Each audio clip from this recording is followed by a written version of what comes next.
Assalamualaikum warahmatullahi wabarakatuh. Perkenalkan, di sini kami dari kelompok 5 akan menjelaskan terkait final project mata kuliah administrasi sistem, yaitu terkait deployment aplikasi web pada Ubuntu server melalui PuTTY dan SSH. Di sini saya Fareza dan Nurdiansyah dengan NIM 242410102057. Saya Renaldi Devianto dengan NIM akhir 2027. Saya Raffi Ahmad Haryanto dengan NIM akhir 2045. Untuk yang pertama ada bab 1 persiapan server. Nah, untuk persiapan server sendiri di sini yang pertama ada menjalankan Ubuntu server. Nah, untuk menjalankan Ubuntu server sendiri ini menggunakan IPA. Nah, lalu di sini ada untuk init ada 192.168.1.31. Nah, ini nanti dipanggil untuk di aplikasi PuTTY-nya sendiri. Nah, untuk masuk ke dalam aplikasi PuTTY nanti akan ada tampilan seperti ini. Untuk hostname kita isi sesuai dengan yang ada di Ubuntu. Lalu untuk portnya kita isi dengan 22. Setelah itu di selanjutnya ada untuk membuka file netplan dan isi konfigurasi statusnya. Kita bisa dengan cara memanggil sudo nano /etc/netplan/01 strip net jfk.yaml. Nah, di sini dia akan otomatis terbuka seperti ini. Nah, dia memunculkan address, gateway, dan nama servernya. Setelah itu ada 1.2.2 yaitu menerapkan konfigurasi. Di sini dengan cara sudo netplan apply. Nah, dia akan memunculkan seperti ini, warning kurang lebih seperti ini. Untuk selanjutnya ada bab 2 manajemen user server. Yang pertama ada membuat user baru. Nah, untuk membuat user baru kita dengan cara perintah sudo add user deployer ini untuk namanya. Jadi ini digunakan untuk membuat user baru bernama deployer.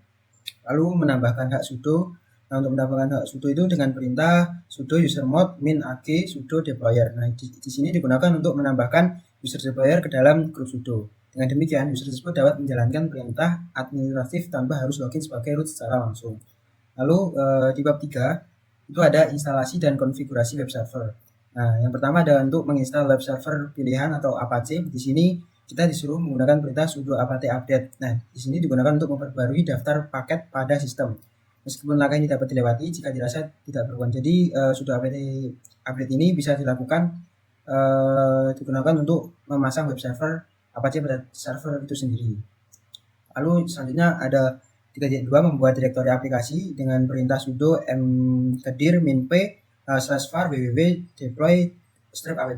Ini digunakan untuk membuat direktori yang akan menjadi lokasi penyimpanan file aplikasi web tersebut. Lalu 3.3 membuat virtual host. Di sini dengan perintah sudo nano /etc/apache 2/sites/available/deploy strip app.conf. Nah, di sini digunakan untuk membuat dan mengedit file konfigurasi virtual host Apache di dalam file tersebut.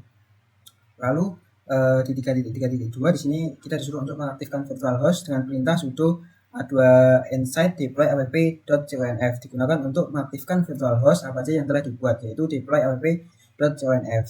Setelah virtual host itu diaktifkan. Lalu untuk 3.4 atau yang terakhir yaitu ada pengaturan permission folder dengan cara sudo cron min r deployer 2 deployer. Ini /var www/deploy app. Nah, ini sendiri digunakan untuk mengubah kepemilikan folder yaitu /var/www/deploy strip app menjadi milik user dan grup deployer. Dengan demikian, user deployer yang digunakan sebagai auto deployment dapat membuat, mengedit, dan mengubah file directory tersebut tanpa harus menggunakan akses root. Nah, lebih seperti itu. Bisa dilanjutkan oleh teman saya. Di sini saya akan menjelaskan yaitu bab 4 yaitu deployment aplikasi web. Nah, yang pertama yaitu membuat file index PHP. Nah, ini menggunakan perintah sudo nano _var _www _deploy app _index.php. Nah, ini dijalankan untuk membuka file index yang digunakan untuk editor teks nano nantinya, yang di mana index.php ini nantinya isinya ada kode PHP beserta elemen HTML, CSS, atau JavaScript sesuai kebutuhan untuk tampilan web nantinya. Terus dilanjutkan proses yang selanjutnya yaitu menjadikan deploy app sebagai default web root. Nah, di sini tuh dari Apache sendiri itu udah ada host bawaannya sendiri. Nah, kita itu harus menonaktifkannya dengan cara perintah sudo a2 set 000 min default.conf. Nah, digunakan untuk menonaktifkan virtual host bawaan Apache. Terus kemudian setelah dilakukan menggunakan perintah sudo a2nset deploy app.conf dijalankan untuk mengaktifkan virtual host yang telah dibuat, yang kita buat tadi itu dijalankan dengan perintah ini. Terus kemudian masuk ke perintah yang terakhir, yaitu sudo systemctl reload apache, digunakan untuk memuat ulang konfigurasi Apache tanpa memutus koneksi aktif, sehingga perubahan yang dilakukan langsung diterapkan tanpa perlu merestart seluruh layanan. Masuk ke dalam bab selanjutnya, yaitu firewall dan keamanan dasar. Nah, ini tuh sangat penting, yaitu yang pertama itu mengaktifkan firewall UFW. Nah, di sini itu dengan perintah sudo UFW enable digunakan untuk mematikan firewall UFW pada server. Dengan mematikan UFW, sistem memulai menerapkan aturan keamanan firewall untuk mengatur lalu lintas. Selanjutnya mengizinkan port web.ssh yang menggunakan perintah sudo UFW allow 22 TCP. Digunakan untuk memberikan izin akses terhadap koneksi sistem melalui port 22 sehingga server tetap dapat diakses. Terus kemudian dilanjutkan dengan perintah sudo UFW allow 80 TCP digunakan untuk membuka akses port 80 agar layanan HTTP pada web server dapat diakses oleh pengguna. Yang terakhir yaitu mengubah port SSH, perintah sudo nano etc sshd config digunakan untuk mengubah konfigurasi SSH. Salah satunya dengan mengganti port default dari 22 menjadi 22222. Terus masuk selanjutnya yaitu setelah diganti kita harus menggunakan perintah sudo systemctl restart agar perubahan konfigurasi diterapkan. Selanjutnya port baru tersebut harus dibuka firewall dengan menjalankan perintah sudo UFW allow 222 TCP sehingga SSH tetap dapat dilakukan. Selanjutnya pada bab 6 ini itu membahas tentang manajemen service Apache. Nah, untuk manajemen service Apache itu ada 3 perintah, yaitu systemctl restart Apache 2, enable, dan stop. Nah, di sini untuk restart itu sendiri itu untuk misal kita setelah mengkonfigurasi virtual host-nya itu. Nah, itu untuk konfirmasi konfigurasinya itu agar bisa berjalan itu tanpa menghentikan server itu.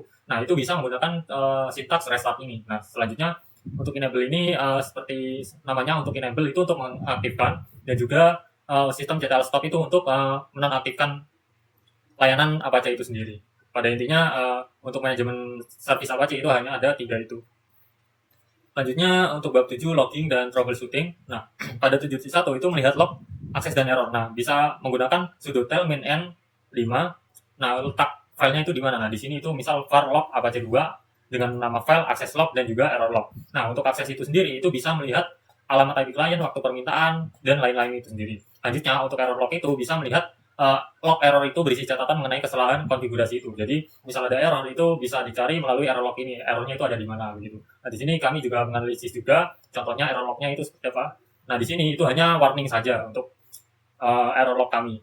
Selanjutnya untuk membuat simulasi error ini, nah, jadi di sini itu kami hanya mencoba memasukkan huruf acak pada konfigurasi deploy app.conf ini. Dan di sini itu kami itu menambahkan ABC. Nah, setelah itu kami setelah melakukan restart, systemctl restart itu yang ada pada manajemen server ini. Kan restart ini termasuk manajemen server Apache.